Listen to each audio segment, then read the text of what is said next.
Greetings, greetings, greetings, greetings. Hello, everyone. We're going to let some folks come on in. Welcome to the corner, Kiki. Hello, hello, come on in. As I always say, come on in. I'm not going to take up too much of your time. At least that's not my intention. Hello, I see y'all coming in. Diva 837, what's up, CT? Mawashi, what's up? All right, y'all are coming in. Hey, look at my folks showing up. What's up? Happy Saturday, beautiful people. I hope everybody's doing all right. Hello. Good morning from California. Yeah, okay, it is morning still there. Hey, Callie. Hey, Callie. I'm glad y'all are jumping in. It's been a while since I've done a live, or Kiki as I like to call them. I think the last one I did was weeks ago, the kitchen table Kiki. This is the corner Kiki for obvious reasons. But I just wanted to check in and say hello. Cause on my show every Monday on Urban View Mornings with Shauna Renee, we often start the show off kind of talking about what we did over the weekend and what's been on our minds. And unfortunately, we don't have a lot of time to do that. We usually have to get it all in about 15 minutes before we start moving right into all of the news that we missed over the weekend. So I was like, there's some things on my mind. There's some things I want to talk about. So I was like, you know what? I'll just talk about this stuff with my Instagram family. So here we are. So, I want to talk about Sinners. Yeah, I want to talk about Sinners. Have you seen it yet? Now, I waited for some time before I got into this conversation. I did. If you're following me on Threads, you probably saw my thread. I posted it maybe Sunday or Monday, and I was like, y'all, can we hold off on the think pieces and give people an opportunity to see the movie maybe once or twice? Give folks a chance to let it process, give me a chance to kind of process it, let it marinate a little bit before we kind of get into it. And I also was interested in talking to people who have seen it, because while I have my opinions and perspectives, I know that, other people may agree with me or disagree with me. So giving y'all an opportunity to watch it, to process it, maybe see it a couple of times, I thought was probably the better thing to do. I have seen it twice now. I saw it Easter Sunday, and I saw it again on just yesterday, Friday. So I've already seen it twice. I needed to see it twice, because the first time I saw it, I enjoyed it, thoroughly enjoyed it for what it was. But because I didn't know the plot, I didn't know what the movie was about at all. I'd seen the trailer and that's it. I didn't look at anything else. I didn't even watch. I know the entire cast and Ryan Coogler was on Urban View. They were talking about the movie and the lead up to it. Hopefully you all caught that. It is on YouTube, by the way. And I think if you are following the Urban View page on Instagram, there are clips of that interview. They all, listen, we get them. They come in and they, and by they, I mean the cast, and I mean Black creatives, among others, Black politicians, Black activists. They're always more than happy to come sit down with you all and talk about their projects and their work. So if you haven't had a chance to see the entire interview, or if you're just really more into clips, go ahead and check those out. Hey, Viola. Hey, Deborah. Hey, Aubrey. Good morning. Good morning. Good morning. So yeah, Sinners. Have you seen it? If you're here, just let me know. Yes or no, if you've seen it. I just want to see who I'm talking to, because there will be some spoilers. Probably nothing that you haven't already heard. What's up, Prince? But yeah, probably some things that you haven't already heard. But you're seeing it tonight. Okay.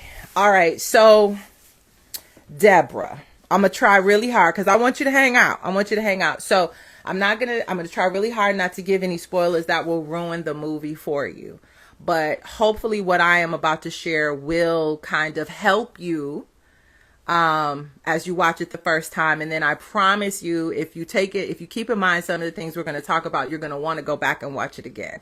Because I said to a girlfriend of mine that I watched it the first time just to know what was going on, like the plot line, but then I had to go back and watch it the second time, sort of knowing what was going to happen, so that I could then kind of really go a little deeper. Yes, we are, Jersey Belle. Go a little deeper into some of the themes in the film. So let's start off here. I noticed, because after watching the film for the second time, I finally jumped online, spent a lot of time on this app, spent some time on TikTok, looked at a couple of YouTube reviews. Yes, you must see it again with a different eye. So after seeing it a couple of times, I went and took a look at some of what people were saying. And I of course paid attention to what Black folks were saying, because this is a movie for and about Black folks. This is a movie by, for, and about Black folks. But I found it especially interesting. Well, I found what Irish folks had to say about it, and people who are familiar with Irish history, I found what they had to say especially interesting. I also took some time to watch a couple of videos created by Native American people and their perspective. So, and also Asians. I learned an awful lot about the Chinese presence in the Mississippi Delta around the Jim Crow era, and we're going to talk about that in a moment. So I didn't just pay attention to Black folks, I paid attention to everyone. But anyway, let's get into it. So, well, before that, for the people who have seen it, I just want to ask, so there are a couple of you on here who have seen it. Is there one theme in particular that really stood out for you? If you've seen it just for one time, like, was there something that stood out when you walked out of that theater? If someone were to ask you, like, what is this movie about? What would you say? Anyone who's in here, what would you say, right? So obviously the first thing we would say is it's a vampire movie, because it is a vampire movie. It's a movie about Black life in Jim Crow, Mississippi, or the Mississippi Delta. Definitely. What else would you say? What else could you say? A movie about music. Music, definitely a central theme. What else would anyone say? Anybody? Okay. I noticed that there were a lot of religious folk. And I'm not talking specifically about or just about Christians, because I noticed there were a lot of Muslims who were uncomfortable, Black history, very good, who were uncomfortable with the film because of the spiritual themes. There are a lot of spiritual, religious, and biblical themes and symbols in this film. The film is called Sinners, after all. I do not know what one would expect a film called Sinners to be about, other than perhaps an exploration of sin, the complexities of sin. There were scenes in the film, one in particular, I'm not going to ruin it for you, but there was one scene in particular that I'm hearing from people that I talked to who saw it, that there was one scene that I think upset a lot of people, and that there was, I'm hearing folks walked out on it because the scene, I guess, disturbed their spirit a bit. And I've talked to some folks who have said they don't really like getting into movies about spirits. They, you know, they don't want to consume a film that they consider to be demonic. So I am not going to, nor will I ever really argue with anyone about religion. Now we can talk about it. We can have an intellectual discourse about religion, especially anti-blackness in the Abrahamic religions as they were taught to black people during slavery and slavery here in the United States and then colonization over in Africa. I'm always down to have that conversation, but I'm not interested in having conversations with anyone about religion per se, because what disturbs my spirit a lot of times is the anti-blackness that exists, especially when it comes time to discuss things like what's demonic, or when we go into discussions about hoodoo and conjure and root work and African traditional religions, because all of that period is anti-black. End of conversation. There's nothing else to talk about. But let us instead talk about some of the historic themes in this film, some of the non-spiritual and non-religious, non-biblical things in this film that I think if that part of it might disturb your spirit a bit, you might want to pay close attention to, because you'll still get something, I think, very beneficial out of this film. And again, this is also for people who consume art for more than just entertainment. If this is just a movie to entertain you and you walk out of the theater, you forget about it and go on about your business, this is probably not the conversation for you. So let's start, for me, with the setting. Very important to realize that, or very important to mention that the setting in this film is in a sense a character in and of itself. The film is set in the Mississippi Delta. I believe it was 1932, in a town called Clarksdale, Mississippi. So when I saw that, I immediately started to tingle and smile, because my folks are from Clarksdale, Mississippi. As a matter of fact, let me show y'all something. I'm going to show y'all something. This guy right here, can you see him? This is my great grandfather. This is my father's grandfather. If you are familiar, yes, he was a boxer, very tall, statuesque man, right? So this is the hitter. This my hitter right here. This is why y'all don't need to play with me, because from the spirit realm, yeah, that's just the hitter right here. He was born and raised in Clarksdale, Mississippi, and as part of the Great Migration, found his way up to Ohio, which is where my grandmother was born and where my father was born. And then my father eventually moved from Ohio. He sort of continued the migration. He moved from Dayton, Ohio up into Detroit, and that's where I was born, along with two out of three of my siblings. And when I tell you my roots go deep, let me tell you how deep my roots go. So this is my great grandfather, Joseph Stone. Shout out to the Stones. Shout out to the Walkers in Clarksdale, Mississippi. And this is his grandmother. So this would be my great grandmother. Her name was Letty Walker.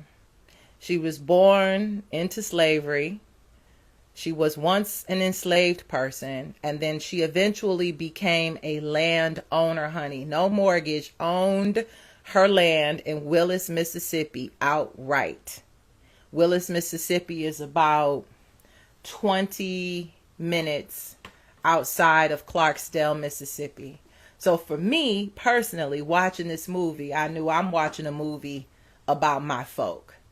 So when you keep in mind that this movie is taking place in Jim Crow, Mississippi in 1932, you can, and all of this is explicit in the movie. You realize that a good portion of the black folks, and yes, even some of the white folks, were sharecroppers. That's how they made their money, but they made very little money because the sharecropper system essentially was just a replacement for slavery.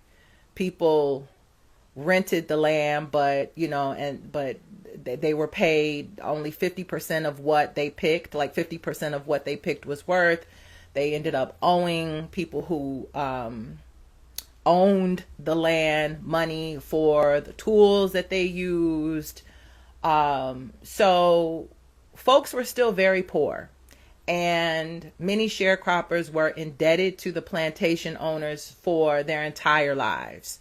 So while slavery was technically illegal, it still existed.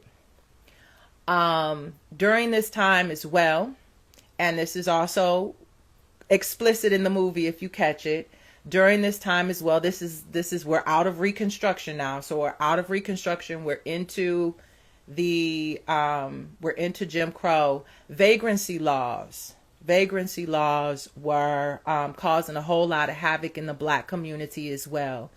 These were laws that were put on the book that essentially made being black and existing illegal. Anyone could be picked up for vagrancy. If you were not working in the fields, you were just walking along down the street, standing outside of the store, not doing anything. If you were unemployed, which so many black folks in the Deep South were, there was no real employment. That's why they were sharecroppers. You could be picked up by the police, arrested, and incarcerated for vagrancy. And what they would then do is they'd go and either they'd likely put you on the chain gang. And the chain gangs were essentially just another form of enslavement. Just like the prison industrial complex in 2025 is just another form of enslavement. Okay? Working for free.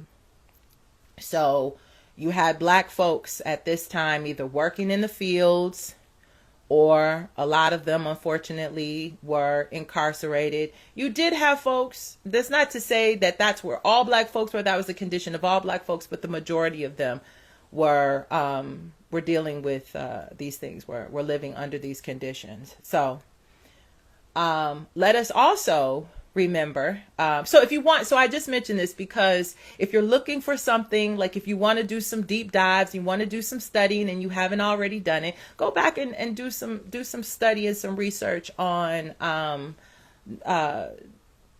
Jim Crow. And I want you to also, if you're going to do that research, I want you to pay very close attention to how quickly this country transitioned from Reconstruction to Jim Crow in the South. Hold on one second. I don't think, I do. Hold on. I don't think I realized how quickly it happened until I read this book. It's called The Warmth of Other Suns. I know it's backwards or reversed. It's by Isabel Wilkerson. It's called The Warmth of Other Suns. If somebody could put that in the comment section for me so other people can see it. It is the epic story of America's Great Migration. And the Great Migration is yet another theme in this movie, because the two main characters migrated out of the Mississippi Delta up to Chicago. And so the story takes place 7 years after they moved. I think they eventually moved out to Arkansas and then they went to Chicago. And so the movie takes place 7 years after. Thank you. The Warmth of Other Suns. Yes. So it takes place 7 years after they return from Chicago. And there is, I think, a brilliant line in this film where their cousin, Sammy, who is one of the main characters, shout out to that young man. I can't think of his name right off the top. I'm going to look it up. Oh my God, he was incredible. His voice. But anyhow, he asks his cousin, so Michael B. Jordan, who does a fantastic job playing Smoke and Stack, the twins. He did a fantastic job. I don't think two separate people could have done a better job playing two characters than he did. I mean, it wasn't just the way that they were dressed, but the mannerisms, the way that they talked, the way that they moved. Oh my God, he did a fantastic job. Yes, The Warmth of Other Suns, a great book. But anyway, so they migrated up to Chicago. And so when they were back, the cousin said, well, I hear Chicago, they don't have no Jim Crow, black men are free. And I think it was Stack who was like, no, I think they were both in the car at the time. They were like, man, Mississippi ain't nothing but Jim Crow. No, he said Chicago ain't nothing but Mississippi with big buildings. And I remember hearing that growing up in Detroit, because so many of us who are in Detroit can trace our roots down to Mississippi and Alabama. And so as a kid, I remember hearing from folks that Detroit ain't nothing but Mississippi, big buildings and fur coats. Especially at the time when I was growing up, like in the 70s and 80s, because at this point, a lot of us, like our parents migrated or our grandparents migrated. So we were many of us were only first or second generation, one or two generations out of the South, right? So again, one of the themes in the movie is the Great Migration. So this will give you an opportunity to really take a look at this. The other thing about this book, so I said the first thing that really stood out for me in this book, and then I went on to do some more research, was how quickly this country, it took 50 years.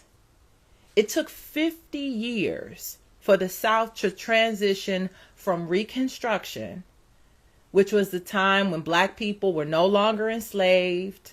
Those who had the means and the resources were able to build communities and towns for themselves. These are when towns like Eatonville and Rosewood and Black Wall Street and Tulsa. This is the time when, though, Oscarville, these towns started to pop up, and Black people were doing well. I mean, relatively well for themselves. And in a matter of 50 years, all of that was undone. This is 1932, so the Bloody Summer had already taken place. These white folks had already destroyed so many of the Black towns around the country. So these are people who also, if not witnessed it, were definitely aware of what was going on. Lynching was a huge problem. The KKK, which, had kind of died down, was, I don't say enjoying a resurgence, but there was a resurgence of the KKK. And the KKK's hatred at this point had extended beyond Black people, right? Now they were after Catholics. Now they were after Jews. Now they were after, other white immigrants. So things were kind of nasty. They were really nasty in the South at that time, to put it lightly. Another thing, though, that stands out for me in this book, I think you'll find really interesting if you want to dig into the Great Migration, is that how migration happened across the country. So, you had folks from South Carolina and North Carolina coming straight up the East Coast. So I'm in the Washington, D.C. area. A lot of locals from this area are from South Carolina and North Carolina. Some of them are from Georgia, Virginia, which was interesting for me to learn. As I started to get to know more and more people. Of course, you have the folks who lived in the Midwest, who were living in Detroit and living in Ohio and living in New York. Chicago and St. Louis and Toledo. They were coming up from Mississippi. They were coming up from Alabama, some of them from Georgia as well. And then you had the Great Migration out of places like Texas and Arkansas and Louisiana straight up the West Coast. So a lot of Black folks living, and I know there was someone here from from California earlier.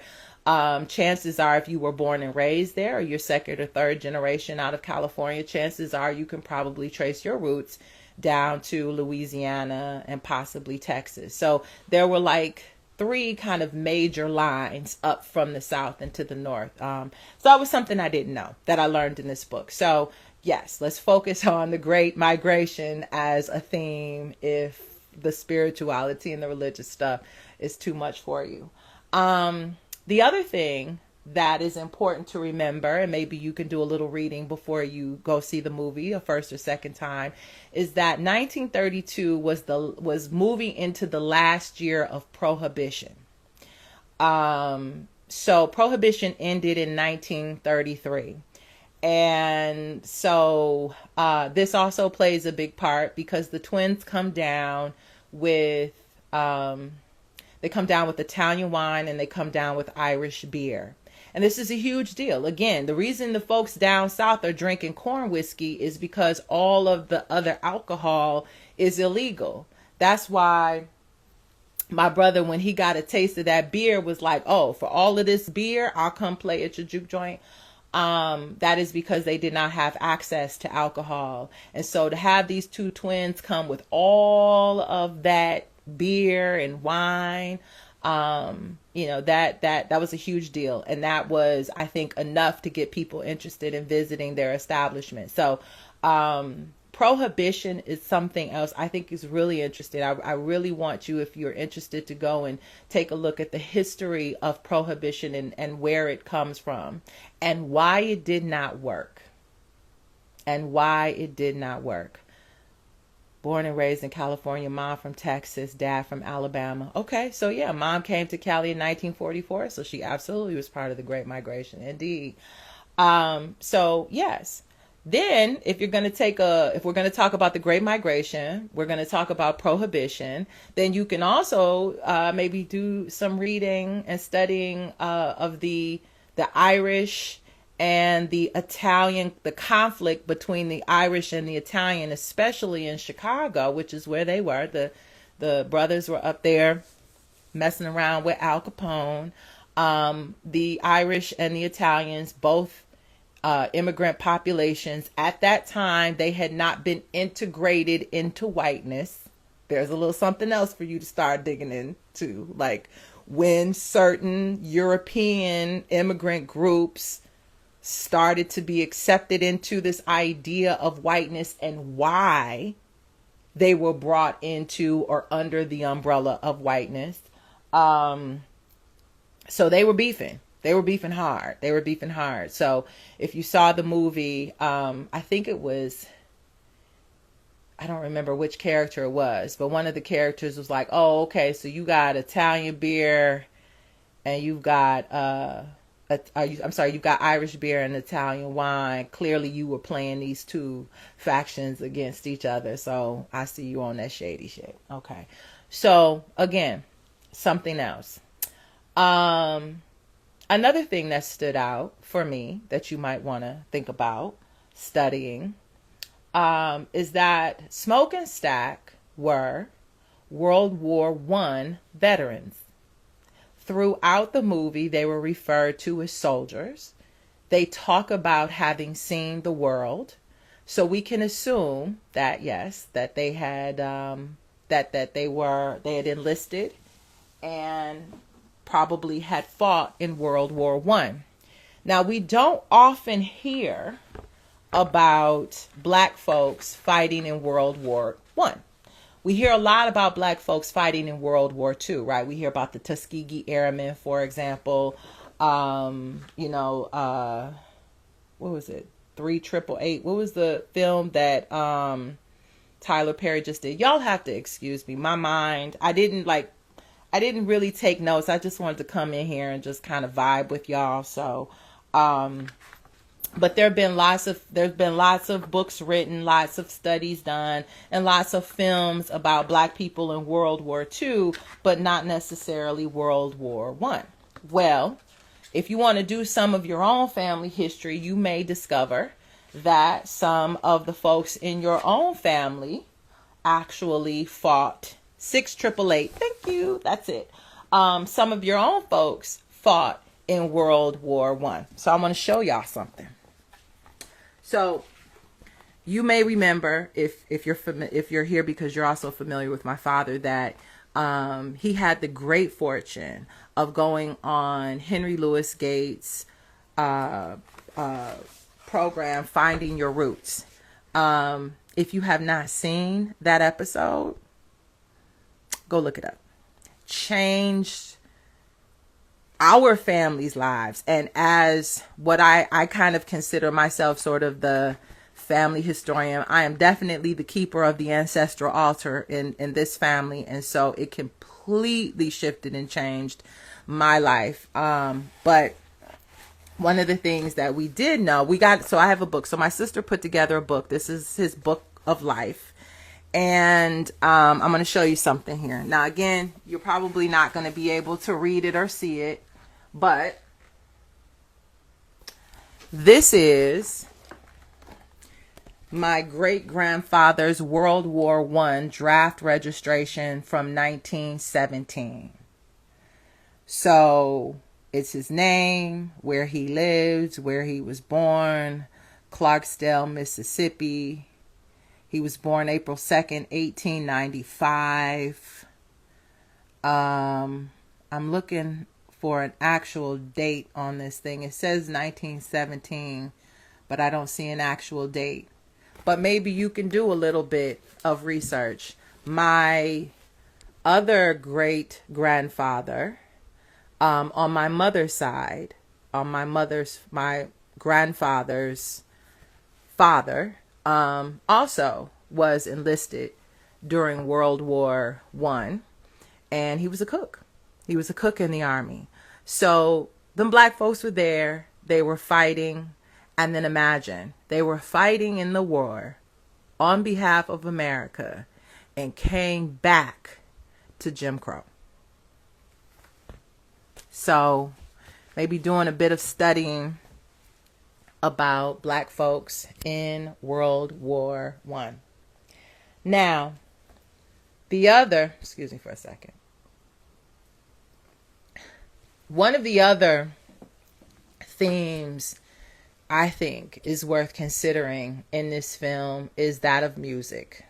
Music plays a huge role in this film. And it really stood out for me, maybe is, again, y'all might know, I don't know where y'all know me from. So you might know me from SiriusXM. You might know me personally. You might know me from some of the yoga work that I'm doing. So I'm just going to assume that some of you are not aware that I spent 10 years of my now 20 plus year career as the program director for at XM. It wasn't Sirius XM then. 2001, it was just XM satellite radio. And they had a channel. There was a channel on XM called World Zone. And it was a world music station. And we played music literally from all over the world. So I was the program director. I hosted a show.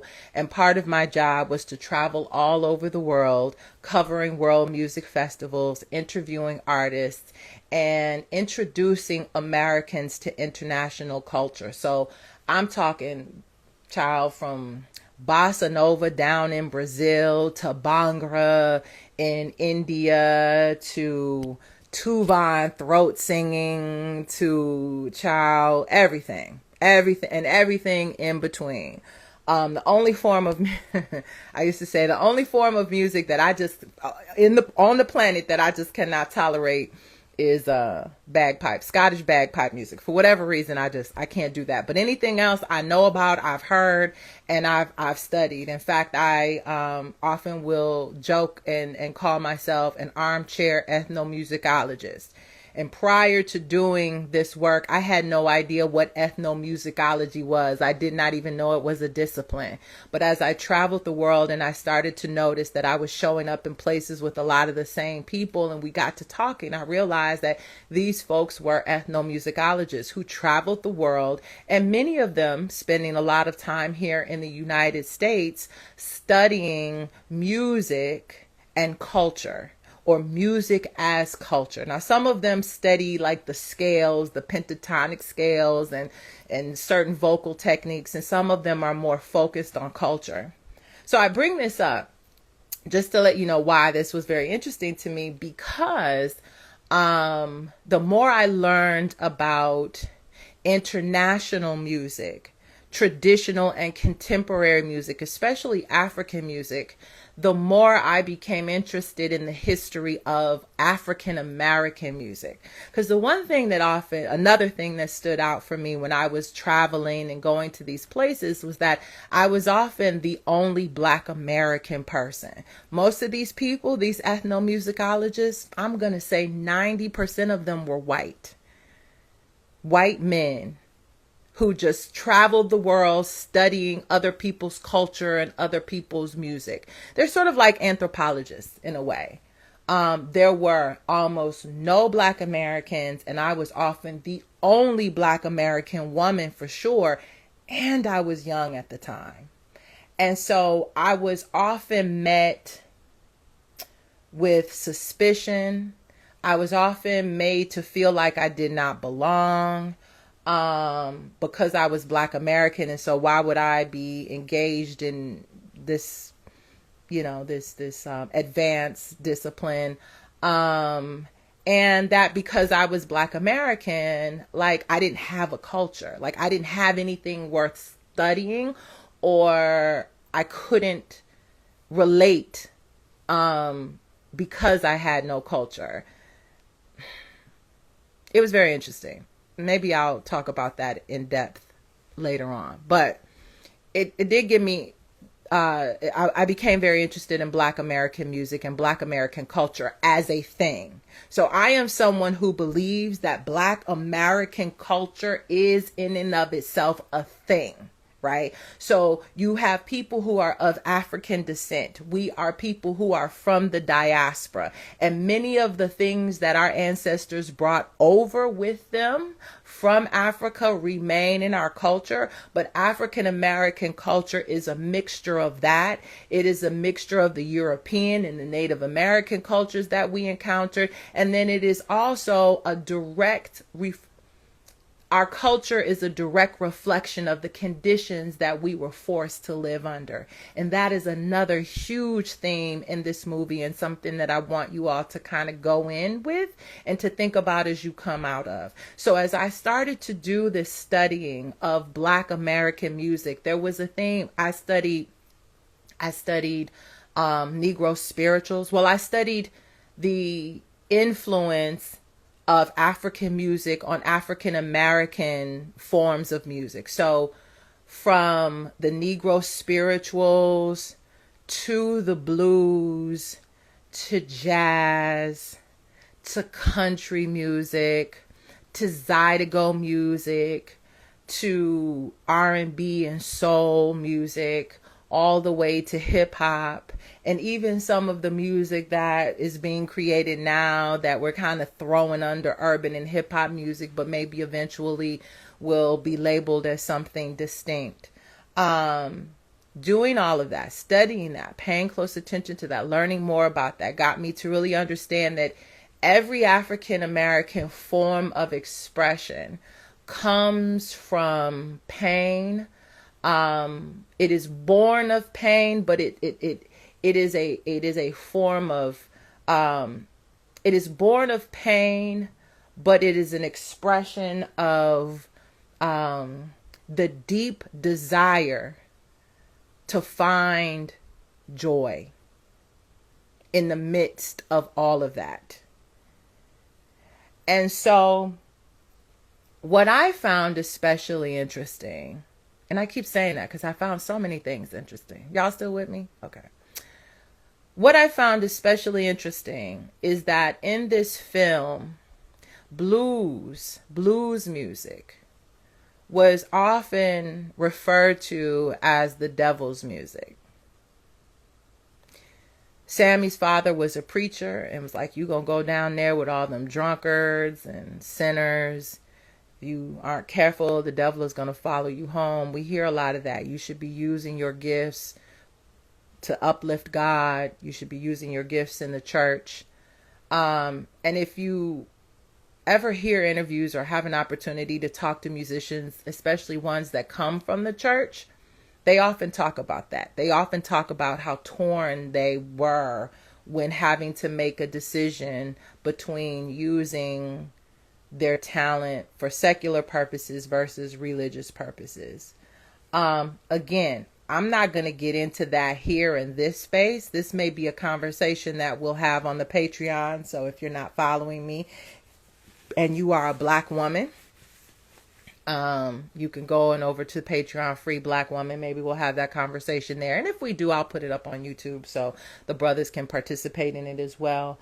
But what a lot of folks don't know is that to label the blues as demonic or sinful music is also anti-Black.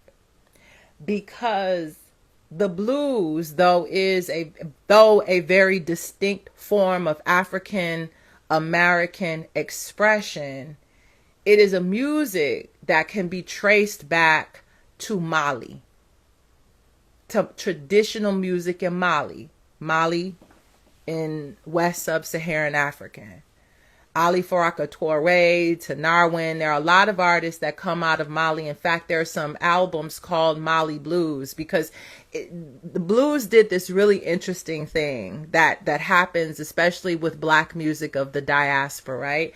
So you had the traditional sounds of Mali that found their way over to the United States, thanks to the transatlantic slave trade, and then maybe even later, just thanks to, the migration of African people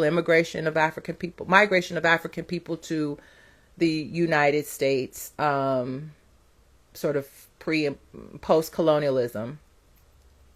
And then those influences sort of went down and back around to Mali. So you've got traditional Malian music sounding a lot like blues. The blues sort of then becomes its own thing. And then American blues starts to inform what is now sort of traditional Mali blues music. It happened a lot with soul music, like you had traditional Nigerian rhythms finding their way over to the United States. And then you had artists like James Brown, for example, to a lesser degree Stevie Wonder, but you had like these Black American soul artists who were taking some of those rhythms and integrating them into Black American music. And then you had African artists like Fela Kuti, for example, now heavily influenced by James Brown, and they're influencing each other. So it's cyclical. Diasporic influence in music is always cyclical. When I was working for World Space, I was doing a lot of this work, or World Zone. I was doing a lot of this work in the early 2000s. So most of this work was being done between 2001 and 2005.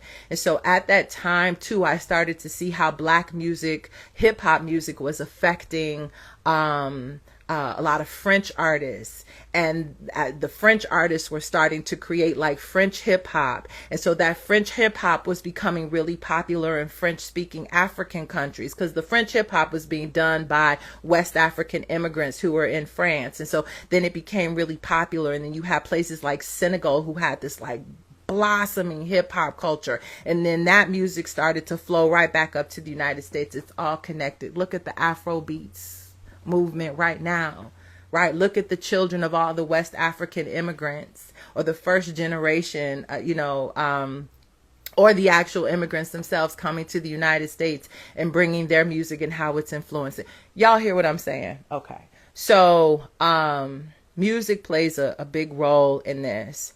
The power of music as it relates to culture, how we are all connected. How music can conjure ancestral spirits, and music can also represent the future. When Sammy played, baby, his ancestors came. Everybody's ancestors came. Everybody's ancestors came to play. And his descendants came as well. And the power of that music is what caught the attention of the vampires, the power of that expression.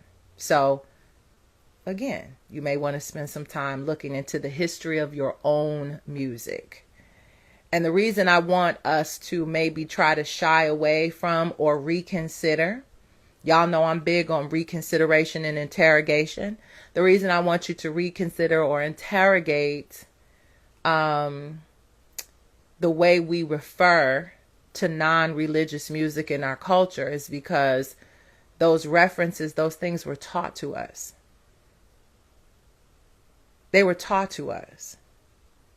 Please understand this. I don't care what you believe. As long as I don't really care what you believe. I don't.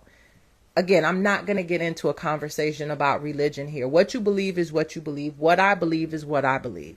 I pray for the best. If it works for you and it keeps you on the right track and it keeps you blessed, then by all means, keep going. But there's something, there's the factuals, just the facts, ma'am. And the fact is this, that the Christianity that most black people practice in the United States of America and in Africa to these days is a direct result of slavery and colonialism. Now you will hear people say, but Christianity existed on the African continent before the transatlantic slave trade. It did. But two things to keep in mind. One, it existed primarily in Eastern Africa. Most of y'all Negroes ain't from East Africa. You Negroes who even want to accept the fact that you're from Africa, because some of y'all don't even believe that. But even if you were among the first people, you know, even if you weren't here, even if your ancestors didn't come on slave ships, right? Even if you were here before Columbus, okay, chances are you came from West Africa, and chances are your great-great-great-great-great-grandmama, maybe even just your great-great-great-grandmama, did not practice Christianity. Okay, so that's one thing to remember.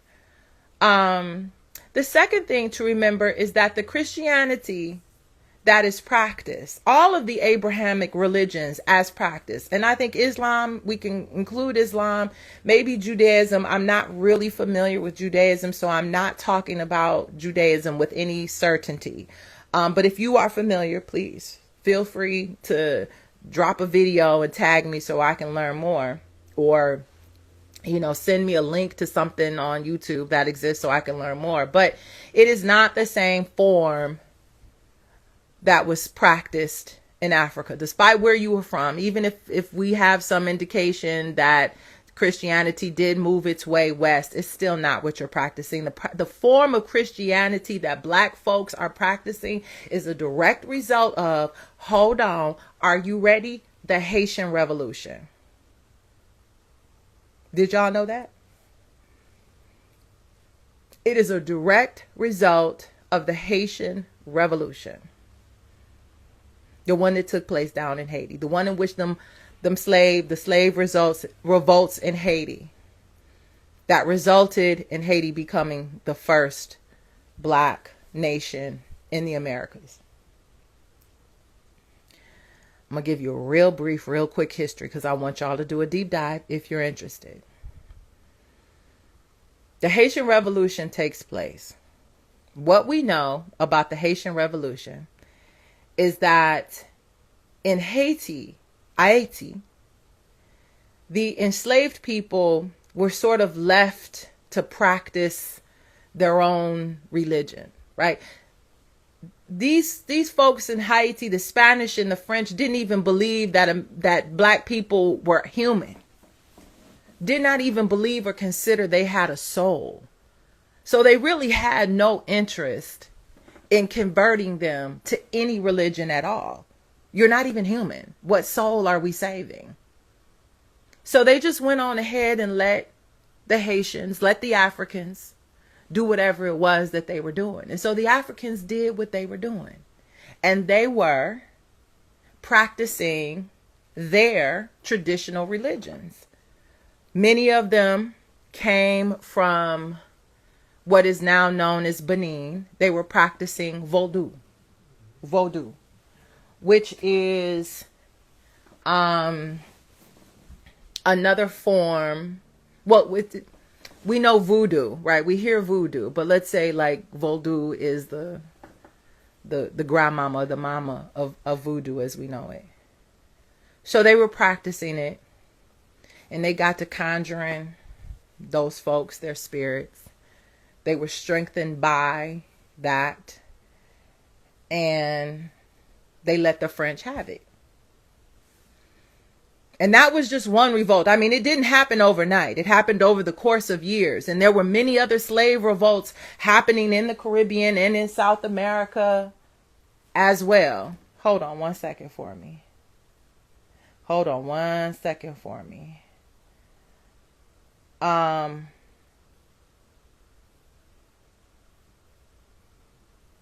on one second for me. Sorry, y'all. Give me 1 second.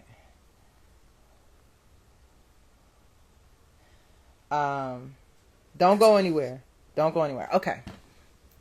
So there were other revolts happening at the time. And so the word got out to the Americas. Now, most of the white folks who were here, the Europeans who were here, were Protestant anyway. But the word got out.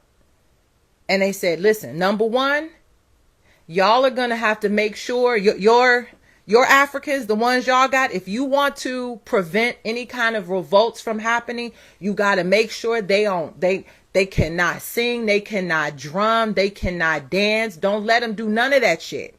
Because once they get to drumming and dancing and singing, oh, baby girl, baby boy, something is a-coming. Y'all about to have problems. So they ended up shutting that down. That's why that's why here in America, if you go to places like Brazil, you go to places like Puerto Rico, you go to places like Haiti, you go to Jamaica even. The drums are such an integral part of their culture because they were allowed to keep the drums a lot longer. Here in the United States, the English, even if you go down to places like Louisiana, because the French were in Louisiana a lot longer than the British were, the Americans were. But here, oh no, they shut that drum shit down immediately. Immediately. They also realized and were told that the African people in these French and Spanish colonies that were predominantly Catholic were able to sort of synchronize, or they were able to hide their deities behind the saints, right? The hierarchy of Catholicism looked a lot like the hierarchy of traditional African religions. Wonder why? So the way in Catholicism you have the Trinity, but then you have the saints, right? In many traditional African religions, you've got God, and God has a right hand man, a left hand woman, and then underneath that you have deities. You've got Lua, you've got Orisha. So it was much easier for them to hide their folks behind these saints. So when they would go into the Catholic Church praying to Saint Francis or Saint Augustus or whoever they were praying to, they were really praying to Shango. They were praying to Yemaya. They were praying. So here in the United States, the British was like, well, we shutting all that shit down too. Y'all gonna pray to Jesus and that's it.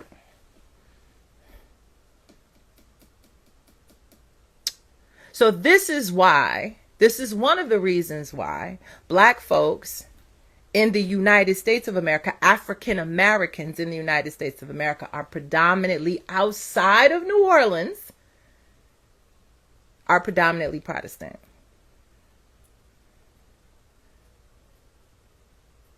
And this is also why so much of African culture has been demonized. This is why your natural, intrinsic, ancestral form of expression has been demonized, because they realized after the revolution that if you let these Black folks actually tap into that spirit, that power, they will burn this shit down. So they nipped it in the bud. However, Like the Native Americans say, they tried to bury us, but they didn't know we were seeds. And that's where hoodoo, another theme, comes in as we talk about this movie. And this is the part some of y'all got a little upset about, but that's okay. Hoodoo, conjure, root work. It's always existed. In fact, it's a big part of Christianity. Folks don't realize this. My book is over there. I'm not about to get up and get it. There's a book called Mojo Working. Mojo Working is the book. It's one of many books. It kind of breaks down these elements in Christian worship. The Holiness Church, the Pentecostal Church. You find elements of hoodoo all up and through there, baby. The ring shout. The way we baptize. The Holy Ghost. The speaking in tongues. Honey, them white folks didn't do that. You think them Europeans did all that? You think the pilgrims was speaking in tongues? You think them dirty, disease-ridden Europeans who came over on the Mayflower and them other ships you think they were ring shouting, speaking in tongues, catching the Holy Ghost? No, they were not. You want to see what them white folks was doing? Go to their churches. They were sitting there, staring at the whoever, listening to white supremacist doctrine. The black folks were in church acting like Africans.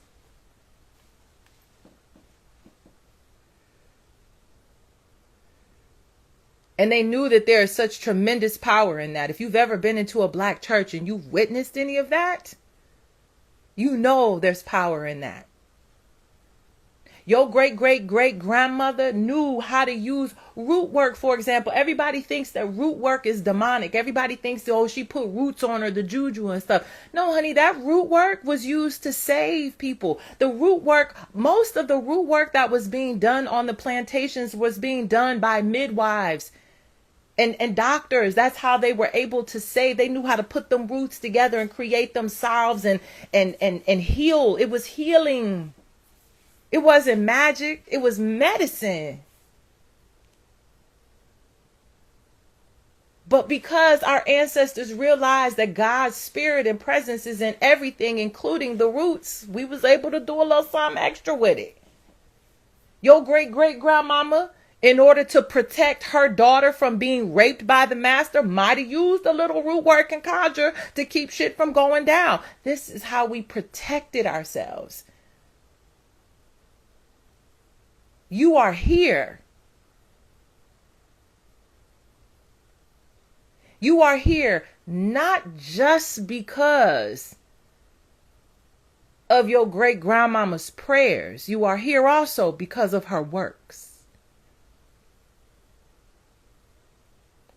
So this idea that anything black or African, be it blues music, root working, conjuring, the way in which we use the Bible is somehow demonic, is anti-blackness that was taught to your ancestors by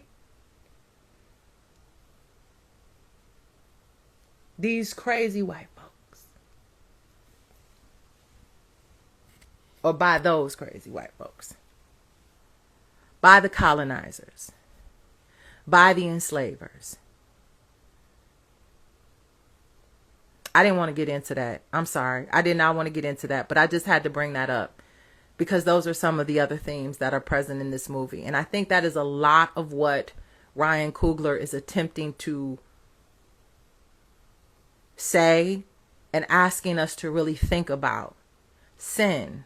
What is sin? What is evil? What is demonic? What is good? This binary that we all live in, this good versus evil.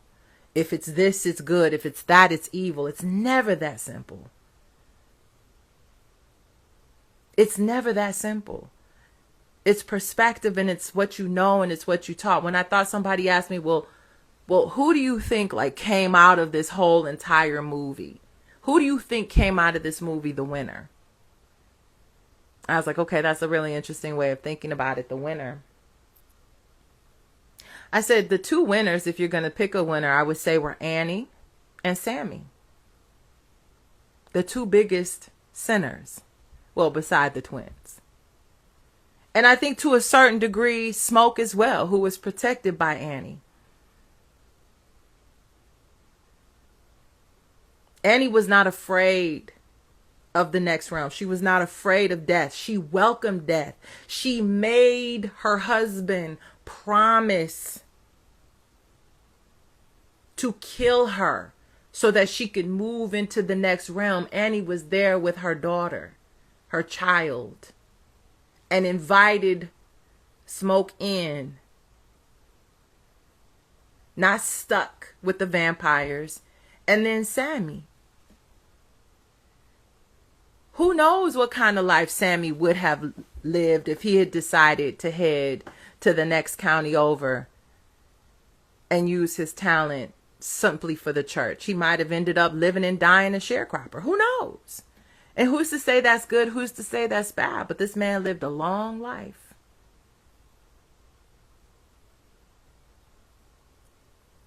He was able to use his gift in a way that I'm sure brought so much comfort to so many people.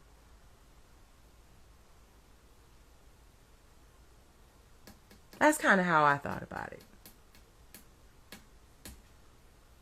Some of the other themes you might consider, and then I'm getting off because I've been here too long. Anybody have any questions? Anybody want to add? I appreciate y'all just sitting quietly and listening to me. This was not a lecture. This was supposed to be a conversation, but I'd love to hear if you all have any thoughts. Oh, I'm messing up my book. Hold on. If you're going to look into some other themes,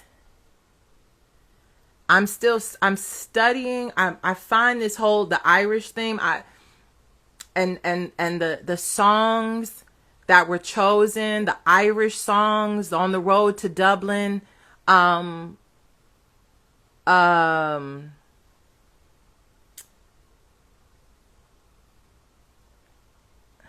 we do know that chattel slavery in the United States was practiced on the Irish by the British first. People say they perfected it, you know what I mean? Like they got it, they tried it out and they perfected it on us. That's why black folks and Irish people kind of consider themselves cousins, because we were victims sort of that same energy. Our land was stolen. There was a forced conversion into religion, language. I don't know much about Irish culture, though I got quite a bit of it running through my veins as well. And so I don't know enough to sit here and talk to you about it, but I'm studying, and I would love, and maybe if I begin to do more and I get a better understanding of it, I'll share it with you. But there's a lot there too. I think Ryan Coogler wanted us to really sit and think about that. That was a very deliberate choice to make the vampire, the antagonist, Irish. That was a deliberate choice. Oh, you didn't know about the Mississippi Chinese. Dr. Carr talked. Oh, I'm sure he did. I'm sure he did. I didn't get a chance to listen. I'll have to go back and listen to Urban View Mornings on demand. I have no doubt Dr. Carr probably broke it all down. But yes, the Chinese immigrants in the Mississippi Delta and the role that they played in that society, the way that they were able to move between whites and blacks, the white and black community. And how we continue to see that in today's culture. Maybe not the Chinese everywhere, but certainly the Asians.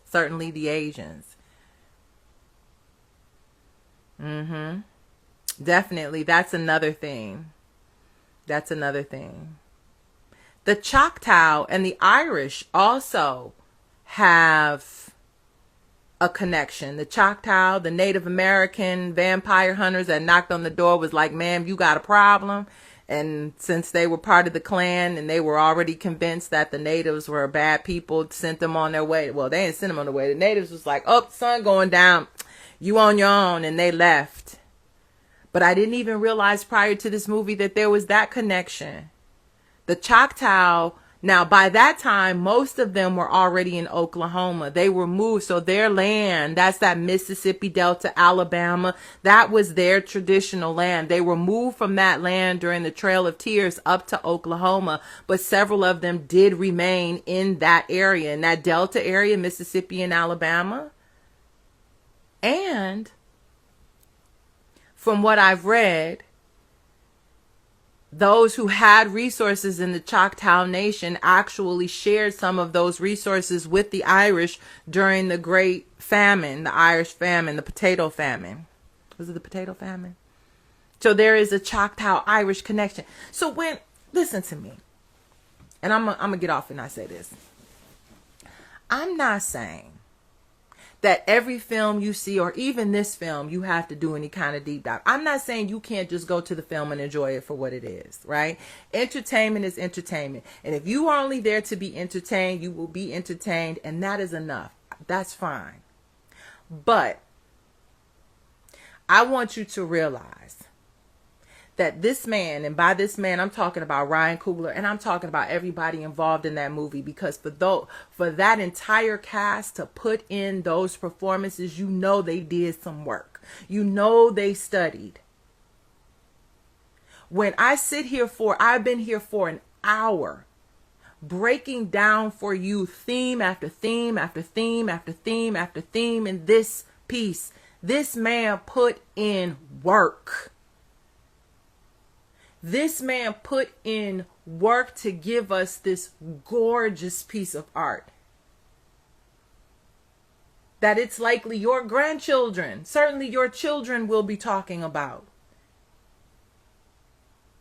That if the Academy knows anything about anything, which they don't, but whatever, if they learn, we'll be receiving multiple awards when the Oscars come around. But who cares? They'll be getting NAACP awards and BET awards and, those other awards too, because the Oscars ain't the end all be all. That brother put in work. And I think it is also very interesting that Ryan Coogler also went from Afrofuturism to a period piece. And that ties into a lot of the work that we have been doing with the Black women's divestment movement. I talk a lot about the importance of remembering. You have to remember where you come from. You've got to understand these things. Why did I start this off when we were talking about the Great Migration and the book, The Warmth of Other Suns, talking about how I was so surprised at how quickly Jim Crow grew out of Reconstruction and that it only took 50 years? Because it only takes 50 years. Because we sit here and think that these major shifts in history take hundreds of years. No, these things happen within a lifetime. So as you are witnessing all that is happening around you in this country, in this world, do not be foolish and naive enough to believe that it could never happen during your lifetime. Baby, it's happening.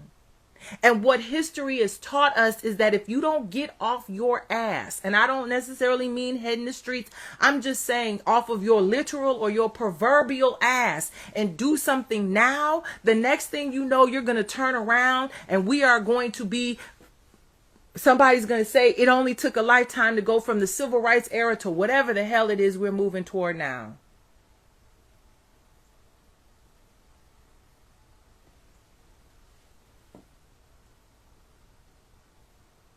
Because we didn't know how fast it happened in the past. We didn't realize how quickly it happened in the past. While I sat here and explained to you why you have been taught that anything coming out of Africa is demonic, that ancestral veneration is demonic, that the blues is demonic. It is intentional.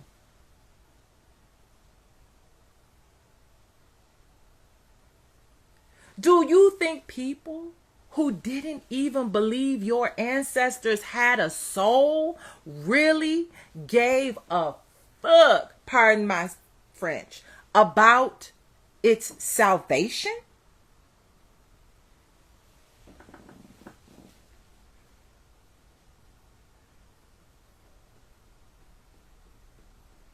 Y'all won't even eat white people's food. Y'all leave. Who cooked that? I don't eat that. I don't eat from everybody's house. I don't let anybody into my house. Oh, that was another theme in the movie, but we ain't got time. I don't do that. It's amazing the things we won't take, but then the things that we will. It's amazing the things that we will embrace and the things that we will reject. Okay. Anything else? Anything else before I'm done here? I was saying history, and then Wakanda was a brilliant Afrofuturist work. And again, Wakanda wasn't just Ryan Coogler. I mean, obviously that Black Panther was part of the Marvel universe, so it already existed prior to Ryan Coogler getting his hand on it. But it was his vision of Wakanda. Why is Afrofuturism important? Afrofuturism is important because what Afrofuturism does is it allows us to imagine what the future can look like. Because so many of us right now, like, the reason we don't believe that things have the potential to get bad is because we can't even envision a future, be it good or bad. All these books up here, you can't see this. All these are Afrofuturistic books. I have a whole shelf of authors. Most of it is Octavia Butler. I'm not going to lie, because I'm going through her entire library here. But I went deep into Afrofuturism after the election. Actually, I started getting into it around 2021 when I decided to decolonize my life. And I realized, well, shit, if I'm going to decolonize my life, then I need to at least be able to envision what being decolonized looks like. But that's another conversation for another time. But for him to move from Afrofuturism now to a period piece, he's giving us, and then he's also done Creed, and he did Fruitvale Station, which I did not see, only because my heart, I couldn't. But this man is laying out for us in the entirety of the Black experience, past and future. And if we could just take a moment to really examine it all, we may eventually find ourselves in a position, and even if it's not us, we may set the foundation for our children to build a future that looks like something that we hope, wish, and dream for them.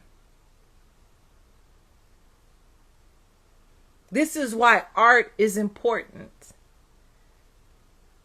This is why music is important. This is why literature is important. This is why film is important.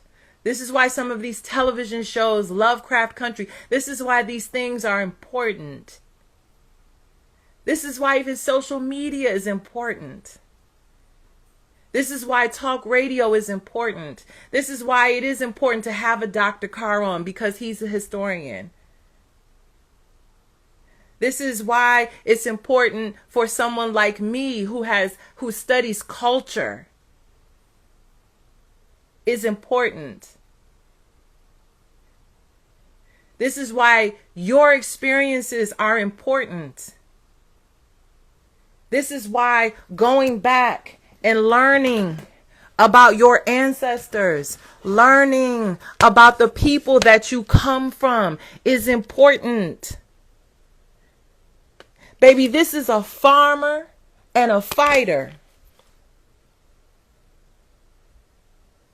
And I ain't even pulled out my mama side yet.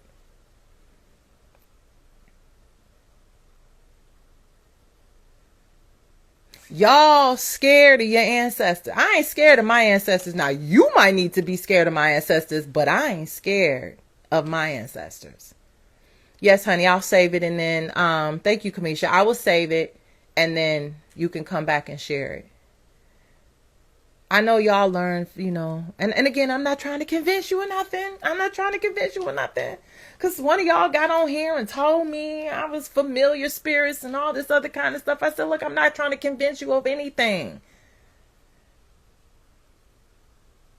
I'm not going to convince you to be a Christian. I'm not going to convince you to be a Muslim. I'm not going to convince you to be a Buddhist. I'm not going to convince you to be anything. I just want you to understand the history. And I want you to understand that you are not as far away from it as you think you are. These people's blood runs through your veins. So when you go and you sit there and you watch that movie and you saw that boy play that guitar and you heard the growl in his voice and you saw all of them people from the before him and after him come and you saw that scene and you had those goosebumps and them tears came to your eyes.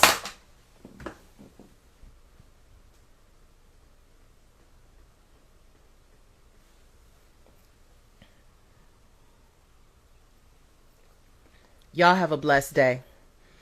I'll talk to you on Monday, 7 a.m. Eastern, Urban View on Sirius XM. Peace.